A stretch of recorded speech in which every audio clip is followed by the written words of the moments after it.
What's up, everybody? We're back with another reaction, and today we're gonna check out something a little different than normal.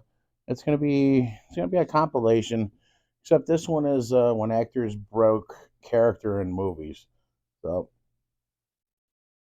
you always gotta love that when they do something so funny that they end up just keeping in the movie that was nothing part of the script or something that was just so badass or amazing. It's like, you know what? Leave it. um, I'm sure as far as like when it comes to this kind of stuff, it's probably gonna be more funnier than anything. So let's jump into it and see what we got.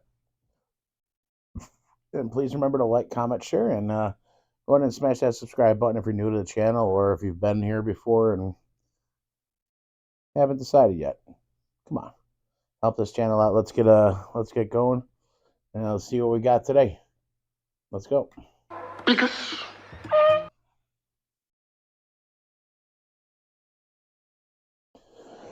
we're really gonna start out with Life of Brian. I don't know how anybody was able to keep their shit together in this movie at all. I'm sure there was a lot of parts in the movie where they broke character. Like, I mean, a lot. Dickus.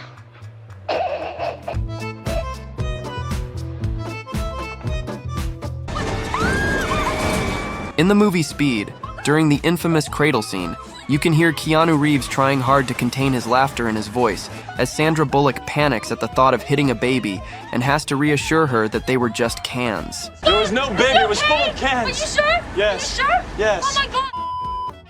Did you know the reason why Wanda isn't on screen much in the sex scene between her and Otto in A Fish Called Wanda is that Jamie Lee Curtis couldn't stop laughing, and eventually they just gave up and decided only to shoot Kevin Kline's face. In the film Dirty Dancing, Patrick Swayze found Jennifer Grey very unprofessional, and in one scene, Jennifer Grey kept getting ticklish when they had to film a scene where she raises her arm and he had to stroke her side. They did that take 20 times, and she burst into laughter every time. Apparently, the crew left the scene in the movie. Patrick Swayze's reaction is real and he is super annoyed by this, and this scene was one of the major reasons there was friction between them. Oh, are you trying to kill me? You gotta concentrate! In Rogue One, Alan Tudyk actually slapped Diego Luna for real. Although Luna seems in pain, he's actually hiding his laughter with a face palm. He's taking us to... Quiet! And there's a fresh one if you mouth off again. In Austin Powers, The Spy Who Shagged Me, Dr. Evil calls Number 2 out for his interrupting him during his evil plan explanation.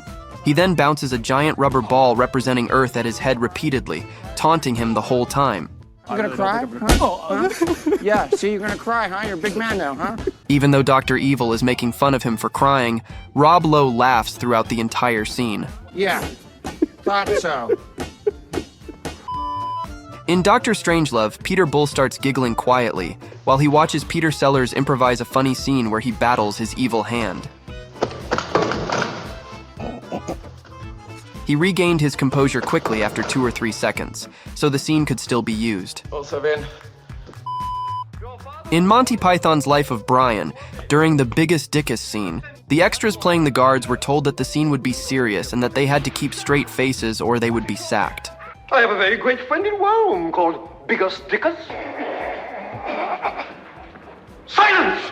What is all this insolence? But Michael Palin, known for his antics, pushed his performance to the extreme to crack them up, and it ended up as one of the funniest scenes in the entire film. Biggest Dickus? In The Naked Gun, after Barbara Bush hits her head on the table, Richard Griffith first covers his mouth, then turns his face to hide his laughter. Watch your head! The scene in The Graduate, when Dustin Hoffman's character grabs Anne Bancroft's breast, was improvised by Hoffman. He could not control his laughter, which is why he walked away and started banging his head on the wall. My wife used to fart when she was nervous. You know, she used to fart in her sleep. When Robin Williams talks about his wife waking herself up farting in Good Will Hunting, both actors break up laughing for real. If you watch closely during that scene, you'll notice a bit of shaky cam.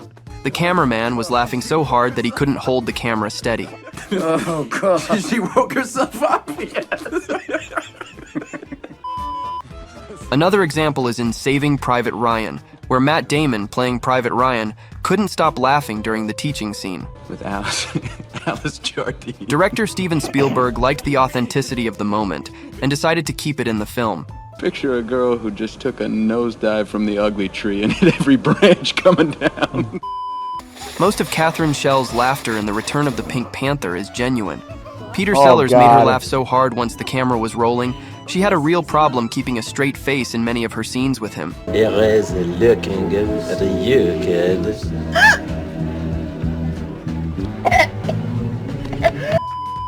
Due to a miscommunication on the set of The Hateful Eight, Kurt Russell accidentally smashed a 140-year-old antique guitar instead of the prop. Music time's over. You can see Jennifer looking in the direction of the director with a shocked look on her face when Kurt smashed the guitar. Director Quentin Tarantino kept Jennifer Lee's genuine reaction in the film, although some people who watched the movie felt that something was off about that moment. In Ace Ventura: Pet Detective, Courtney Cox tries and almost succeeds in looking solemn when Jim Carrey acts out a button hook pattern in super slow-mo. She nearly cracks when he does an instant replay and bounces off the doctor's shoulder. Additionally, during those scenes, when Ace slams his head into a chair after drinking from a fountain, if you look closely, the doctor with Courtney can be seen chuckling too. In Napoleon Dynamite, when Pedro's cousins scare off the bullies who were trying to take another kid's bike, you can see that the kid is clearly cracking up at the end of the scene.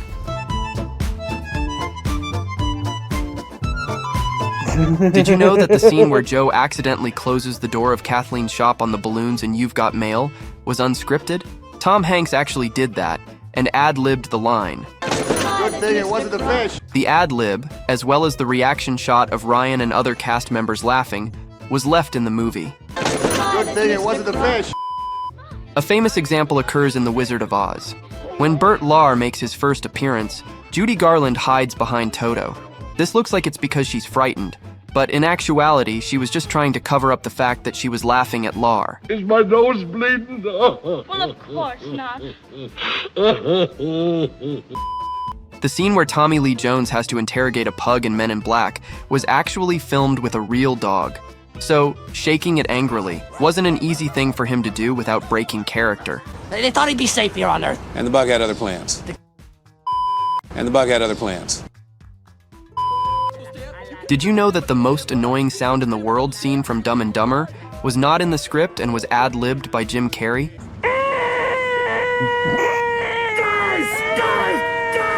In the final cut, you can see actor Mike Starr visibly trying not to laugh, and Jeff Daniels starts laughing too briefly before the camera cuts to a close-up of Starr.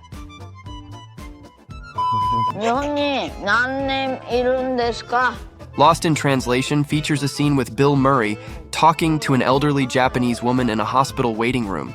Nearby are two extras who are nearly bursting from trying not to laugh. Japan.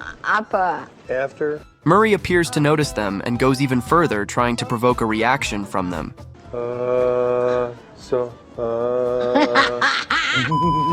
In When Harry Met Sally, there's a scene where Harry tells Sally to say, "But I would be proud to partake of your pecan pie."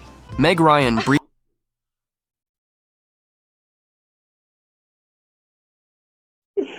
Oh my God.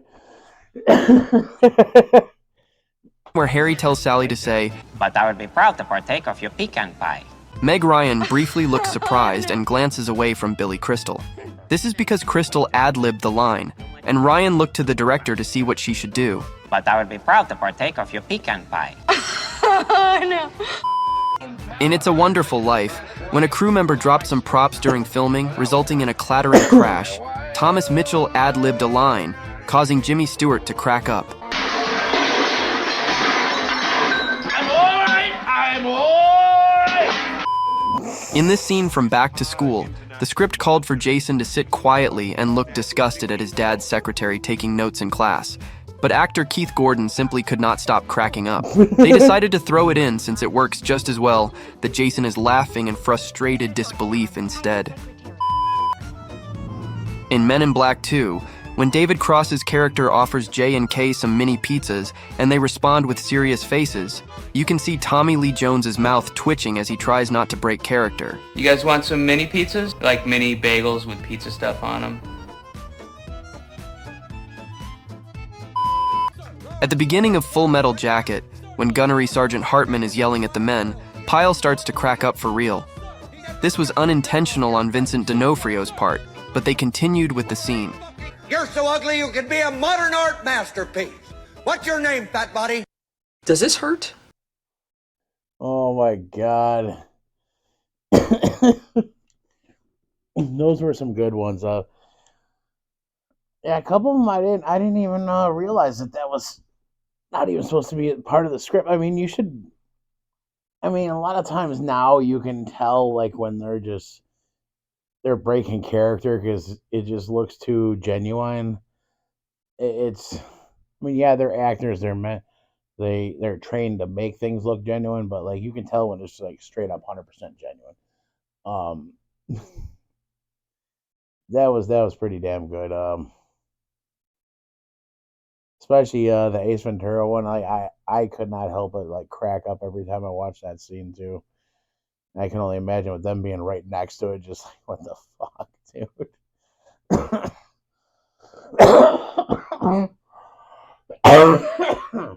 But, yeah, I appreciate everybody coming by. Check this reaction out. Please remember to like, comment, share, and smash that subscribe button. As always, much love to you all. And we'll catch you in the next video. We'll see you. Peace out.